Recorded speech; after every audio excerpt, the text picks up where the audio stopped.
जय भीम मैं चेतना, जय भीम इंडिया में आप सभी का स्वागत है। खबरों की ओर बढ़ने से पहले नजर आज की सुर्खियों पर। उत्तर प्रदेश सरकार की 1 रुपए में इलाज करने की योजना की खुली पोल। पैसे की कमी के चलते बागपत में एक लड़की का इलाज नहीं हो रहा।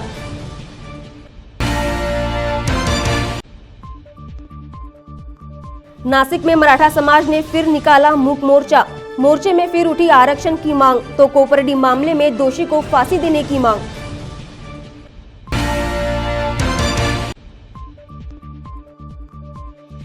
और राज्य में कोई भी सरकार पृथक विदर्भ नहीं देना चाहती, जिस वजह से अने निकालेंगे खुद का राजकीय पक्ष।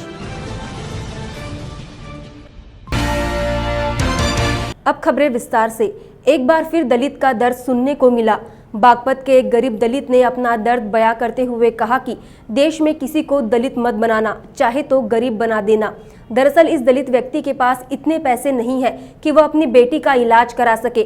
सरकारी अस्पताल के डॉक्टर ने उसे इलाज के एवज में 45,000 रुपये मांग लिए, जिसके बाद उसकी बेटी इलाज के अभाव में घर में दर्द से कराह रही है। अब शायद वो कभी स्कूल ना जा सके। जहां एक और देश विकास और प्रगति की बात कर रहा है, वहीं समाज में एक तबका ऐसा है जो आज भी अपने आर्थिक स्तर को उठाने के लिए जद्दोजहद कर रहा है। ऐसा ही एक इंसान है ब्रह्मा सिंह। ब्रह्मा सिंह एक दलित वर्ग के व्यक्ति है। वह परिवार सहित बागपत जनपद के बड़ौद में किराए पर रहते हैं। मजदूरी करके वह अपने परिवार का पालन पोषण करते हैं।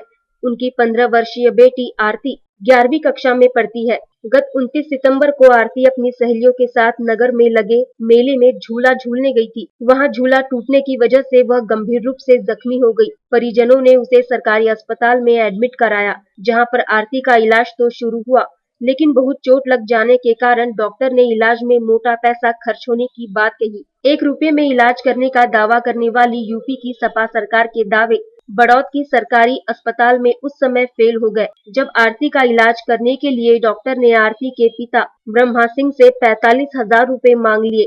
डॉक्टर ने ब्रह्मा सिंह को बताया कि तुम्हारी बेटी का इलाज अब हम बिना पैसे के नहीं कर सकते। डॉक्टर ने बताया कि आरती का ऑपरेशन होना है, यदि ऑपरेशन नहीं हुआ तो वो चल फिर नहीं सकेगी। कोई साधन नहीं है हमारे पास। बच्चे हैं, 1,000-1,500 रुपये मजदूरी, कोई रिक्शा चलाता है, कोई मजदूरी कर लेता, पुताई का काम करता है। हमारे घर वाले बेचारे कमजोर आदमी है, बूढ़े हो रहे हैं, तो ऐसा कोई साधन नहीं है। जो घरों में मैं काम करती हूँ उन्हों से मैंने उधार उठाया ब्याज पे। तो इतना पैसा कोई नहीं दे सकता। कोई दे देगा 1,000 दे देगा, 2,000 दे देगा, 40-45,000 रुपये कोई नहीं दे सकता। रोज कमाने खाने वाला ब्रह्म सिंह के पास पैसों का बंदोबस्त नहीं हुआ तो वो अपनी बेटी को अस्पताल से घर ले आया। आसपास के लोग उसकी बेटी के दर्द को सुनने तो पहुँचे, लेकिन किसी ने 45,000 रुपयों की मदद नहीं की, जिससे कि ब्रह्म सिंह अपनी बेटी का ऑपरेशन नहीं करा पा रहा है। ब्रह्म सिंह ने बताया कि शायद मेरी बेटी अब बिना ऑपरेशन के चल फिर नहीं सकेगी। 1 रुपए में इलाज कराने वाले सरकारी डॉक्टरों को उसकी स्थिति को देखकर भी उसका दिल नहीं पसीजा। राज्य भर में मराठा समाज अपनी मांगों को लेकर लगातार मोर्चे कर रहा है। अमरावती, अहमदनगर के बाद नासिक शहर में मराठा समाज का जनसैलाब देखा गया, जहां पुरुषों के साथ महिला और बच्चे भी लाखों की संख्या में मौजूद थे।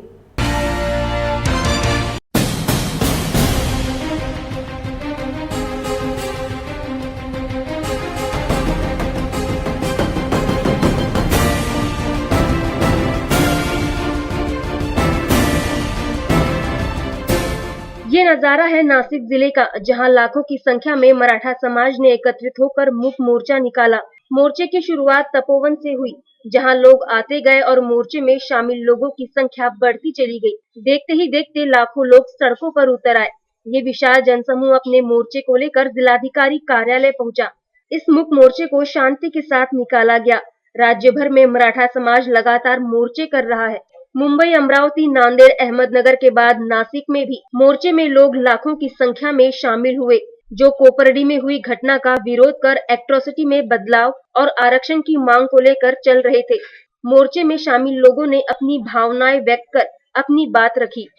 आज आम्ही इथं नाशिकमध्ये सर्व मराठा बांधव आम्ही आमच्या आरक्षणासाठी व ते कोपडे बलात्कारासाठी इथं लोकांना फाशी व्हायला पाहिजे यासाठी आम्ही रोज अनेक जिल्ह्यात मोर्चा काढत आहेत और आणि जर झाला नाही त्यांचा फाशी किंवा आम्हाला आरक्षण भेटला नाही तर आम्ही थेट मंत्रालयापर्यंत मोर्चा काढू आणि सगळं आम्ही या बलात्कारावर निषेध करतो आणि आम्हाला मोर्चा आरक्षण भेटायलाच पाहिजे आणि तो आमचा हक्क आहे, तो आम्हाला भेटायलाच पाहिजे. मी सर्व मनमाड शहरातून आलेलो आहे मोर्चात सहभागी होण्यासाठी. मोर्चाच्या मागण्या काय त्या तर तुम्हाला नव्याने सांगायची गरज नाही, आणि ह्या मागण्या आमच्या मान्य व्हाव्या एवढीच आमची कळकळ आहे. लोक किती? लोक लाखोच्या संख्येने, असे सांगता येणार नाही एक्झॅक्ट आकडा. समुद्र आहे समुद्र. शासनाला काही सांगू शकाल? शासनाने याच्यावरती त्वरित निर्णय घ्यावा हीच इच्छा आहे, आणि जर असं नाही झालं तर यापुढे असे मोर्चे चालूच राहतील. विदर्भ राज्य आघाड़ी की ओर से नागपुर के टिम्बर भवन में विदर्भ राज्य स्तरीय कार्यकर्ताओं का सम्मेलन आयोजित किया गया. इस सम्मेलन में आने वाले चुनाव के बारे में चर्चा की गई, जिसमें विदर्भ के सभी कार्यकर्ता बड़ी संख्या में मौजूद थे. नागपुर के टिम्बर भवन में विदर्भ राज्य स्तरीय कार्यकर्ताओं का सम्मेलन विदर्भ राज्य आघाड़ी की ओर से आयोजित किया गया. इस सम्मेलन में विदर्भ के सभी 11 जिलों के कार्यकर्ता बड़ी संख्या में मौजूद थे. इस सम्मेलन को संबोधित करते हुए श्री हरि अने ने कहा कि हमने एक राजकीय पक्ष की निर्मिति की है.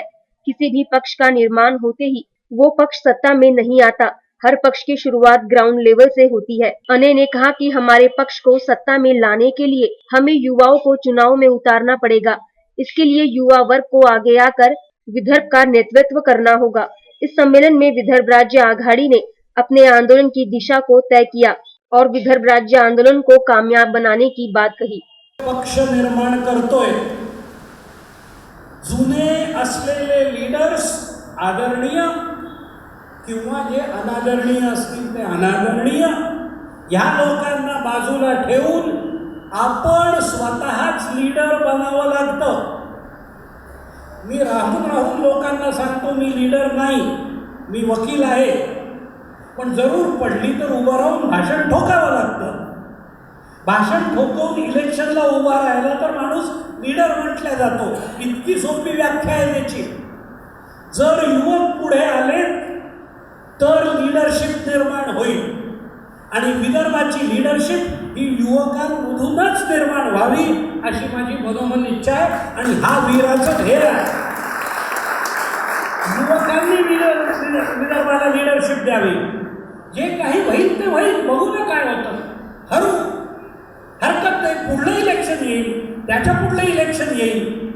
कोणताही राजकीय पक्ष एका दिवसात झाला नाही.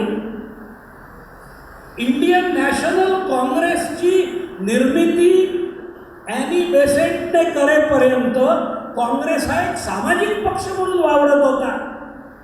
राजकीय पक्षात स्वरूप व्हावं लागतं त्याचं. जनसंघ नावाचा एक पक्ष होता, मग तो लयास गेला, आणि दुसरा पक्ष निर्माण व्हायला भारतीय जनता पार्टी भरपूर वेळ लागला. आणि पहिल्या इलेक्शनमध्ये काय दिवे लावले होते भारतीय जनता पार्टीने? 2 खासदार. कोण म्हणतं हे करता येत नाही? हे करता येतं, आणि हे आपल्याला करता येतं, आपल्यामधून करता येतं. इथे हजर असलेल्या मुलांमधले मुलं निवडून जाऊन ग्रामपंचायतीत, म्युन्सिपॅलिटीमध्ये, कॉर्पोरेशनमध्ये बसू शकतात. हा बदल आणता येतो, कारण लोक अजूनही मनाने विचार करून शुद्ध परिस्थितीत मत द्यायला तयार असतात. नागपुर में आयोजित विदर्भ राज्य आघाड़ी के सम्मेलन में श्री हरि अने ने आने वाले चुनाव महानगर पालिका, पंचायत समिति और ग्राम पंचायत के चुनाव पार्टी लड़ेगी ऐसी बात कही. इस दौरान मराठा आरक्षण और एट्रोसिटी एक्ट के बारे में भी अपने विचार रखे. ये हमने जो एक राजकीय पक्ष बनाने का विचार ठाना है, इसे हम वीरा कहते हैं, विदर्भ राज्य आघाड़ी. उनके 11 जिलों के हमारे जो प्रमुख ऑफिस बेयरर्स हैं उनको बुलाया है. उनके साथ सिर्फ डिस्ट्रिक्ट ऑफिस बेयरर्स नहीं, तहसील लेवल में की जो है वो भी यहाँ आए हैं. उनको संबोधित करके अपने को ये आने वाली जो लोकल बॉडी इलेक्शंस हैं उसमें किस तरीके से पार्टिसिपेट करना, इसका विचार आगे लेके चलने के लिए ये मीटिंग बुलाई गई है. महानगर पालिका ने हम पंचायत समिति, ग्राम पंचायत लेवल तक भी विचार करेंगे. जहाँ कहाँ हमें दिखेगा कि विदर्भ की उपलब्धि है, विदर्भ के लिए कोई गुंजाइश है वहाँ में विदर्भ के नाम पे चुनाव लड़ने के लिए हमारे लड़के खड़े हो जाएंगे और वो चुनाव का विचार करेंगे। तो सर आने वाले दिनों में विदर्भ के बाहर में मतलब पूरे महाराष्ट्र में आपने जी नहीं, ये सिर्फ विदर्भ से लिमिटेड पार्टी है, इसका पूरे महाराष्ट्र से कोई संबंध नहीं। हमने विदर्भ राज्य मिलाने के लिए ये समझा है कि ऐसा राज्य मिलाने के लिए सिर्फ आंदोलन से नहीं होगा, पॉलिटिकल प्रोसेस में से जाना जरूरी है और वो प्रोसेस में जाने के लिए हमने ये पार्टी का बनाने का विचार किया। तो सर पूरे महाराष्ट्र में मतलब कि मराठा समाज के लोग आरक्षण को लेकर एक आंदोलन कर रहे हैं, एट्रोसिटी बंद करने की भी बात कर रहे हैं, तो आप क्या कहेंगे? मैं आंदोलन से सहमत हूँ। उन्होंने जो उन पर जो बीती है उसके बारे में उन्होंने जो आवाज़ उठाई है ये सही है, ये आवाज़ उठनी चाहिए। कभी भी किसी पर भी ऐसा अत्याचार नहीं होना चाहिए और यदि हुआ तो उसको किसी ने सहन नहीं करना चाहिए, वो आवाज़ उठनी चाहिए। भाजपा सरकार द्वारा डॉक्टर बाबा साहब आम्बेडकर की 125वीं जयंती के नाम पर जबरदस्त रस्म अयादगी चल रही है। केंद्र सरकार की संस्थाएं इसके लिए कितनी गंभीर है इसे साफ देखा जा सकता है। केंद्रीय हिंदी निदेशालय अपने संविधान निर्माता की 125वीं जयंती मना रहा है। दिलचस्प बात यह है कि यह पत्र सहायक निदेशक डॉक्टर अर्चना त्रिपाठी द्वारा जारी किया गया। जब किसी काम या नाम को मजबूरी में न चाहते हुए किया जाए तो ऐसी गलतियां न सिर्फ स्वाभाविक होती है अपितु अपनी असली मंशा को भी जाहिर करती है। आज के जागरूक दलित बहुजन वोट को अपने खेमे में शामिल करने के लिए भाजपा हर तरह के प्रयास कर रही है। अब इस प्रयास में बाबा साहब का नाम आना तो लाजमी है, लिहाजा अधूरे मन से ही सही भाजपा ने इस प्रयास की शुरुआत की, लेकिन क्या करे, यहाँ भी धोखा मिला और वो सफल नहीं हो पाए। अपनी नासमझी और नाशुक्री में बहुत बड़ी गलती कर गए और 125वीं जयंती के बदले 150वीं जयंती मना डाली। निदेशालय जो है वो डॉक्टर अर्चना त्रिपाठी वो सहायक निर्देशक है जी। बोले तो वो पढ़ी लिखी है ना जी। और पढ़े लिखे लोगों से इतनी बड़ी गलती होना ये कोई अज्ञान नहीं कहेंगे हम, वो हेतु पुरस्कृत किया गया है काम बोलेंगे,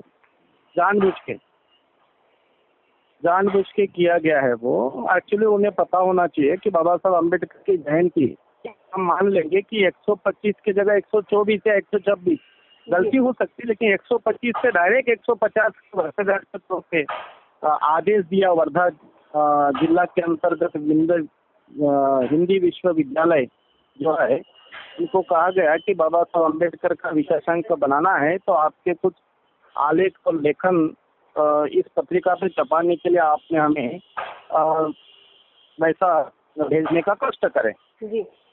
और उनको डेट भी दी गई 10 अक्टूबर 2016 के अंतर्गत ताकि हम लिख सके। तो ये जानबूझ के एक संभ्रम है फैलाने का, ये सोची समझी साजिश है ऐसा मैं कहूँगा। दिखावा है, एक प्रकार का छलावा है, बाकी और कुछ नहीं है। क्योंकि उन्होंने 125 वर्षगांठ की जयंती के उपलक्ष्य में हम पूरे भारत भर में बहुत उत्साह से हम जयंती मनाएंगे, इस तरह का उन्होंने प्रचार प्रसार पूरा ऑल ओवर देश भर में किया गया था। और इसके पहले भी 26 नवंबर को एक्चुअली ये संविधान दिन होता है, तो संविधान दिन भी हम मनाएंगे, इस तरह का वो बताया गया। एक्चुअली ये सिर्फ बाबा साहब का नाम का इस्तेमाल करते हैं, बाकी और कुछ नहीं है।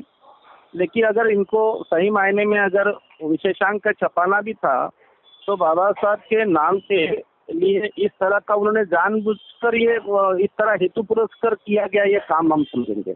क्योंकि जहाँ तक 125वीं वर्षगांठ है वहाँ पर 150 लिखना बोले तो एक छलावा है एक प्रकार का, लोगों के बीच में जानबूझ के वो संभ्रम निर्माण हो, ये इस तरह का उनकी एक भावना है।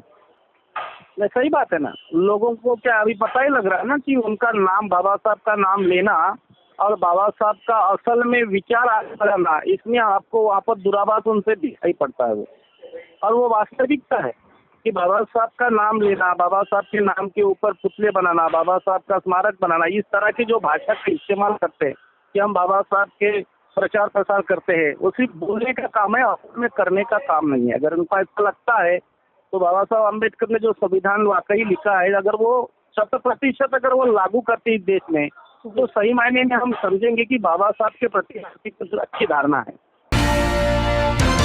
24 सितंबर 1932 यह दिन पूना पैक्ट के काले दिन के तौर पर मनाया जाता है। इस दिन का धिक्कार करते हुए गुजरात के पोरबंदर में बहुजन समाज के कार्यकर्ताओं ने पूना पैक्ट के खिलाफ काला दिन मनाया। 24 सितंबर 1932 को डॉक्टर बाबा साहब आम्बेडकर ने बहुजन समाज को 2 मत का अधिकार दिया, लेकिन महात्मा गांधी के विरोध के बाद बाबा साहब को पूना पैक्ट पर हस्ताक्षर करने पड़े। तब से इस दिन को पूना पैक्ट के खिलाफ काला दिन माना जाता है। इस दिन का विरोध देश भर में किया जाता है। गुजरात के पोरबंदर में इस दिन का धिक्कार करते हुए बीएसपी के अग्रणी कार्यकर्ताओं द्वारा पूना पैक्ट को काले दिन के तौर पर मनाया गया। गुजरात स्टेट पोरबंदर डिस्ट्रिक्ट के बहुजन समाज पार्टी के सभी सम्मानित साथियों ने आज 24 सितंबर के दिन डॉक्टर बाबा साहेब आम्बेडकर का जो धिक्कार दिवस के रूप में मनाया जाता है पूरे देश में, उसकी वजह से यहाँ बहुजन समाज पार्टी के जिला इकाई ने यहाँ कार्यक्रम रखा है। डॉक्टर बाबा साहेब आम्बेडकर को जो 1932 24 सितंबर के दिन ये यरवड़ा जेल में गांधी जी के सामने झुक के जो पूना पैक्ट के रूप में हस्ताक्षर किया है, उसके धिक्कार दिवस के रूप में बहुजन समाज पार्टी पूरे प्रदेश और पूरे देश में मनाई जाती है। इस जिला इकाई के रूप में पोरबंदर डिस्ट्रिक्ट में ये धिक्कार दिवस के रूप में सभी कार्यकर्ताओं और सम्मानित साथियों के साथ आज के दिन यहाँ मनाया। मेरा नाम अर्जुन डी पांडावद्रा, मैं बीएसपी कार्यकर्ता हूं और आज 24 सितंबर हम पूना पैक्ट है, पूना धिक्कार दिवस मनाते हैं। यहाँ सब इकट्ठे हुए हैं। आज ये कुछ वर्षों पहले डॉक्टर बाबा साहेब आम्बेडकर ने हमें 2 वोट का अधिकार दिलाया था। उसकी डिमांड की हुई थी, वो अंग्रेजों ने मान्य रखा था। तो उसके खिलाफ महात्मा गांधी ने, इस गांव के महात्मा गांधी ने उपवास करके जो अंग्रेजों ने वो गैरकानूनी बताया, तो हमारे से जो हम अधिकार महात्मा गांधी ने छीन लिया था, तो पूना पैक्ट के बारे में लेके हम लोग आज धिक्कार दिवस मनाते हैं। हमारा जो महात्मा गांधी के द्वारा ये एक ऐसा वेव था उस वक्त में, जो पहले कुछ वर्षों पहले ऐसा जो गांधी जो कुछ भी कहे वो सही था, लेकिन उसकी बात मानी जाती। लेकिन हमें पिछड़े और शोषित वंचित वर्गों के लिए डॉक्टर भीमराव बाबा साहेब आम्बेडकर ने हमारे जो डिमांड की थी, जो अंग्रेजों ने मान्य रखा था, लेकिन महात्मा गांधी ने उनके हमारे खिलाफ उपवास किया था और उसके साथ में पूना पैक्ट करार हुआ था। तो हमसे जो अधिकार मिलने वाला था वो हमारे से छीना गया। उसके खिलाफ बहुजन समाज पार्टी के बहुत संख्या में लोग उपस्थित होकर उनके धिक्कार दिन हम मनाते हैं। गड्ढों से परेशान होकर सांगली के शेटफले गांव वासियों ने गड्ढों में खड़े होकर डमरू बजाकर अपना विरोध जताया। इन गांव वालों ने बताया कि जिस गांव को जोड़ने वाली सड़कों की मरम्मत पिछले कई सालों से नहीं की गई, जिस वजह से सड़कों पर आए दिन हादसे होते रहते हैं। सांगली के शेटफले और करगनी गांव को जोड़ने वाले रास्ते की मरम्मत पिछले 20 सालों से नहीं होने के कारण सड़क पर बड़े बड़े गड्ढे बने हैं। इन गड्ढों की वजह से यह सड़क हादसों की फैक्ट्री बन चुकी है। हर 2-4 दिन में यहाँ कोई न कोई हादसा होते ही रहता है। इसके कारण कई लोगों को अपने शरीर के अंग गंवाने पड़े हैं। हादसे के कारण आर्थिक नुकसान भी हुआ है। हालांकि कानूनी जानकारी के अभाव से इन घटनाओं के बारे में सड़क निर्माण विभाग या किसी नेता के खिलाफ अभी तक कोई मामला दर्ज नहीं हुआ है। हमारे गांव का जो ये रास्ता है, करगनी शेटफले गांव को जोड़ने वाला जो रास्ता है, 20 साल के पहले इस रास्ते का काम हुआ था। अभी तक इस रास्ते का काम नहीं हुआ है। इस रास्ते में बहुत बड़े, इस पुल के नीचे एक खड्डे गिरे हैं। उस खड्डे में एक आदमी उतर के उसको दिखाया गया था कि इतना बड़ा खड्डा गिरा हुआ है।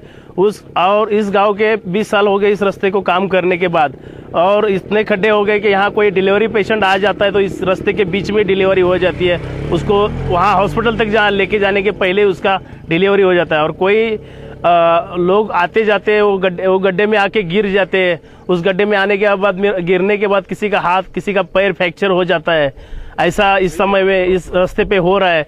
और इस प्रशासन को अभी कहना है कि हमारे बात ये कहनी है कि इस रास्ते का जल्दी से जल्दी काम हो जाए। इस प्रशासन से हम दुआ चाहते हैं कि हर साल में हर एक नेता आ जाता है चुनाव में, और चुनाव में नेता आने के बाद उस नेता को हम लोग हमेशा बोल दिए जाते हैं कि हमारे गांव का रास्ता बनाओ, हमारे गांव का रास्ता बनाओ।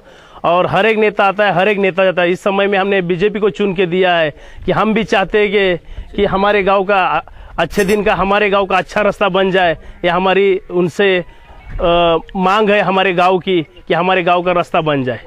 गड्ढों से परेशान गांव वालों ने गड्ढे में खड़े होकर डमरू बजाते हुए अनोखा आंदोलन किया। गांव वालों की मांग नेताओं और सरकारी अधिकारी के कानों तक पहुंचे, इसलिए आंदोलनकर्ताओं ने मुंह पर उल्टा हाथ मारते हुए जोर जोर से डींगे भी हाँकी।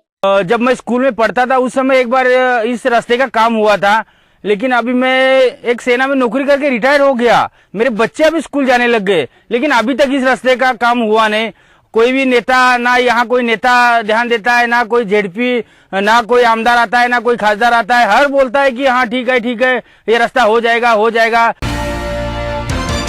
आतंकी हमलों में उरी में मारे गए जवानों के परिवार को सरकार इंसाफ दे, इस मांग को लेकर बुल्ढाना के मोताला में पूर्व सैनिक बहुउद्देशीय संस्था की ओर से रैली निकाली गई। पाकिस्तान के नाम के बैनर जलाकर पूर्व सैनिकों ने अपना रोष व्यक्त किया और तहसीलदार को निवेदन दिया। देश की सरहद पर शहीद हुए जवानों की शहादत पर आज हर कोई आंसू बहा रहा है, लेकिन उनके परिवार का क्या?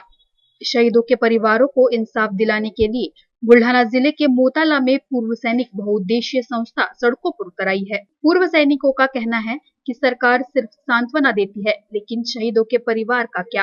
पूर्व सैनिकों का कहना है कि वक्त आने पर हम सरहद पर जाकर भी लड़ सकते हैं। पाकिस्तान के खिलाफ सरकार ठोस कदम उठाए, इस मांग को लेकर हाथों में बैनर लेकर रैली निकाली गई और पाकिस्तान के बैनर जलाकर अपना आक्रोश व्यक्त किया।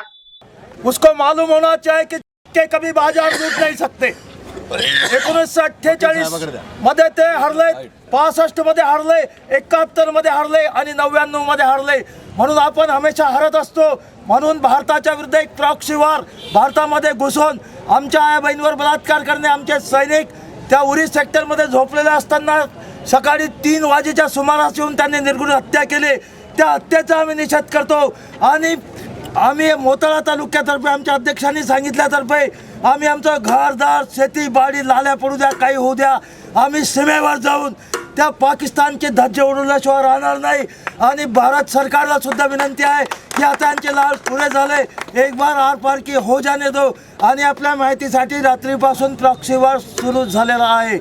भारत माता की जय। भारतानं त्यांच्या चौक्या उद्ध्वस्त केल्या आहेत, त्यांचे 92 जवान पाकिस्तानमध्ये जाऊन रात्री मारले गेलेले आहेत। आता प्रॉक्सी वॉर सुरू झालेला आहे। हे पंजाब केसरीची न्यूज आहे, ही न्यूज तुम्हाला कुठे मिळणार नाही, परंतु तो पाकिस्तान या नक्षावरून कायमचा मिटवून टाकून ही बर्बादी खत्म करून टाकायची आहे, त्यासाठी हा लढा सुरू आहे। इस दौरान पूर्व सैनिकों ने तहसीलदार को निवेदन दिया और इस मांगों पर ध्यान देने की बात कही।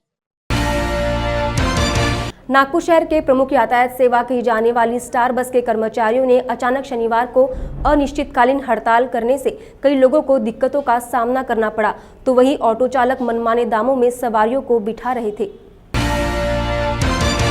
नागपुर शहर की प्रमुख यातायात सेवा कही जाने वाली स्टार बस के कर्मचारियों ने अचानक शनिवार को अनिश्चितकालीन हड़ताल कर देने से कई लोगों को दिक्कतों का सामना करना पड़ा, तो वहीं ऑटो चालक मनमाने दामों में सवारियों को बिठा रहे थे। स्टार बस के कर्मचारियों ने बताया कि वह पिछले 2007 से शहर को बस सेवा दे रहे हैं, फिर भी उनके वेतन में बढ़ोतरी नहीं हुई। उन्होंने आगे बताया कि नगर पालिका ने कनक सफाई कर्मचारियों का वेतन बढ़ाया है, मगर उनका नहीं, जो कि अन्याय है। नीतीश उके, मैं इस कंपनी में चालक इस पद पे हूँ। ये गाड़ियाँ खड़ी करने का कारण ऐसा है कि कॉटन मार्केट चौक में जो दिगोरी स्टार रूट की गाड़ी जा रही थी, उसमें ऑटो चालक ने कंडक्टर ड्राइवर को दोनों को मारा।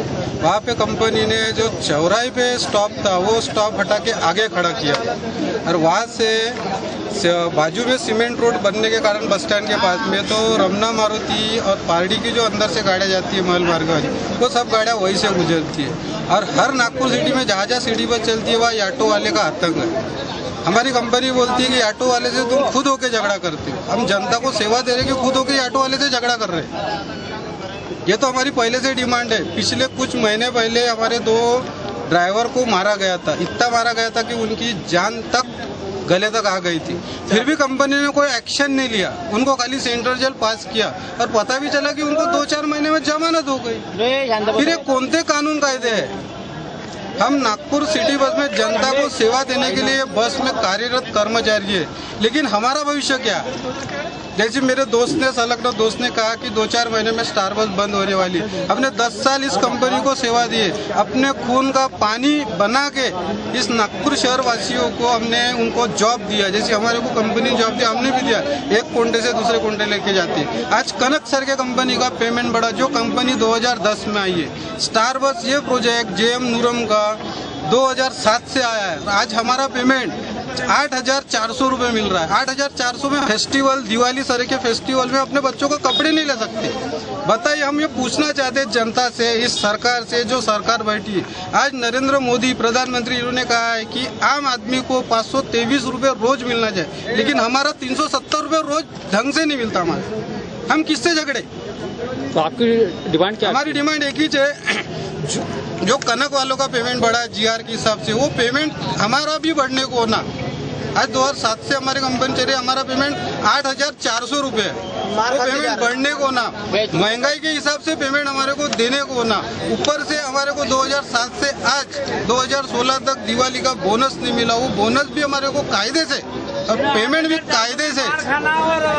अगर ये आपकी मांगनी वो नहीं होती, पूरी नहीं होती है, तो अगला कदम क्या रहेगा आपका? अगला कदम हमारा ये रहेगा कि हमारे को जो ऑटो वाले ने मारदार की उसके कारण अपने जो गाड़ियां खड़ी की है, तो ये हमारा पेमेंट का मुद्दा और वो ऑटो वाले का मारदार का मुद्दा, ये देखते हुए अगर हमारा पेमेंट नहीं बढ़ता तो हम निश्चितकालीन स्ट्राइक पे गाड़ियां खड़ी करके हम सामूहिक ऐसे ही खड़े रहे।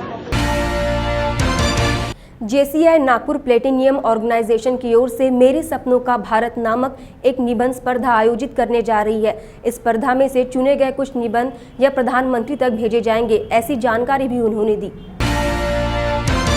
देश के प्रधानमंत्री मन की बात तो आपको पता ही होगी, मगर देश का जो भविष्य है, भारत के जो बच्चे हैं उनके मन में क्या है, यही जानने के लिए JCI नागपुर प्लेटिनियम ये जो ग्रुप है, इन्होंने एक निबंध स्पर्धा का आयोजन किया है। क्या वजह है इसकी, क्या जानना चाहते हैं? सर, पहले तो मैं JCI के बारे में बताना चाहूँगा। ये JCI जो हमारी संस्था है, ये 140 देशों में कार्यरत है और ये अभी नागपुर में हमारा JCI नागपुर प्लेटिनम ये जो चैप्टर है, ये हमारा सामाजिक, शैक्षणिक और इतर सभी इसमें कार्य करता है। तो हमने एक ये सोचा है कि क्यों ना हम छोटे बच्चों के लिए कुछ प्रोग्राम लेंगे, तो इसके तहत हम ये प्रोग्राम ऑर्गेनाइज़ कर रहे हैं। सब्जेक्ट है मेरे सपनों का भारत, क्या किस तरह का रहेगा, पूरा क्राइटेरिया क्या रहेगा? एक्चुअली बात ऐसी है सर कि मेरे सपनों का भारत ये जो भी है, अभी तक पंतप्रधान नरेंद्र मोदी ही बात करते थे कि मेरे मन में क्या है, वो टेलीकास्ट होता था। लेकिन हम चाहते कि बच्चे मन के सच्चे होते हैं, इनके मन में भी कुछ ऐसी भावनाएं हैं कि जो देश को कहीं और लेके जा सकती है। इनमें बहुत अच्छी क्रिएटिविटी होती है।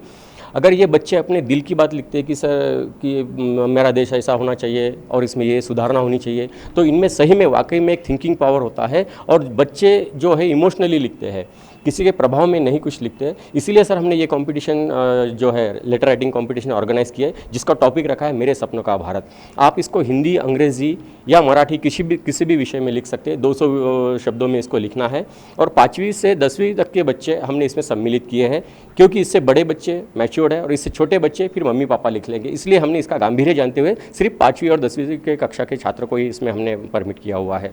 रिस्पांस कैसा मिल रहा है यहाँ पर? हमें बहुत अच्छा रिस्पांस मिल रहा है।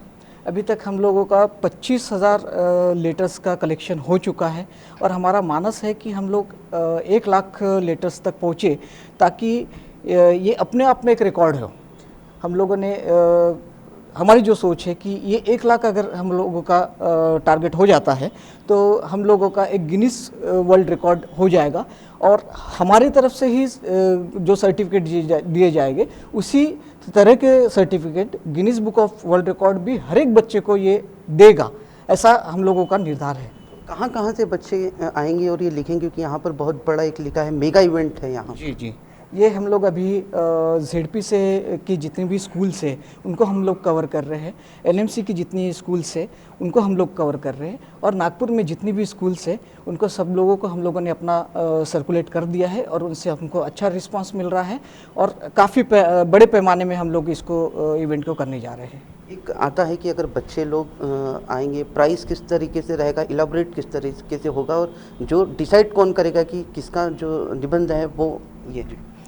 अभी हमने क्या किया है कि हर एक स्कूल से हमने जो लेटर राइटिंग कॉम्पिटिशन रखी है, हमने स्कूल बेस पे 3-3 नंबर्स निकालने के लिए बोले हुए हैं।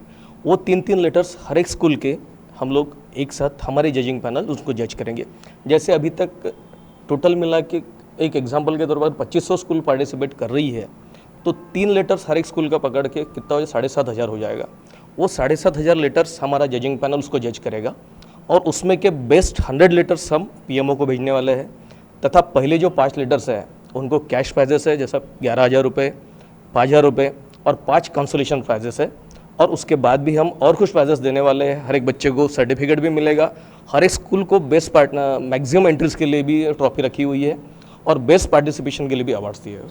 इतना बड़ा इवेंट आप ऑर्गेनाइज करें, पारदर्शिता बहुत अहम रहती है कोई भी इवेंट में, तो उसके लिए आपके प्रयास किस तरह से रहे? सर ये तो पूरा पारदर्शी प्रोजेक्ट है और हमारा जो JCI प्लैटिनम जो ऑर्गेनाइजेशन है ये पूरा नॉन प्रॉफिटिंग है और ये पूरा सोशल ऑर्गेनाइजेशन है। हम साल भर सोशल वर्क ही करते रहते हैं, तो इसमें कोई भी ये नहीं है हम किसी से एक पैसा भी न लेते हुए हम ये निःशुल्क या फ्री ऑफ कॉस्ट अरेंज कर रहे हैं। हम न स्कूल से पैसा ले रहे हैं, न कोई स्पॉन्सर देख रहे हैं, न बच्चों से कोई पैसा ले रहे हैं। हमारा एम यही है कि गाँव से भी बच्चा जो है उसके मन में क्या है वो PM तक बात पहुँचे, और उसके लिए जैसा डिस्ट्रिक्ट प्लेस पे तो हमको रिस्पांस मिल ही रहा है, लेकिन तालुका प्लेस या एक छोटे से नगर परिषद लेवल पे भी बच्चे इतना अच्छा रिस्पांस दे रहे हैं और छोटे छोटे बच्चे अपने मन के विचार ऐसे व्यक्त कर रहे हैं कि खुद हम आश्चर्यचकित है। तो हमारा एम वही है। Thank you. एक इस तरह की एक पहल की है, किस नज़र से देखते हैं इस तरह की पहल को, कि क्या वजह थी कि नहीं कि इस तरह का एक मेगा इवेंट अपन ऑर्गेनाइज कर सकते हैं?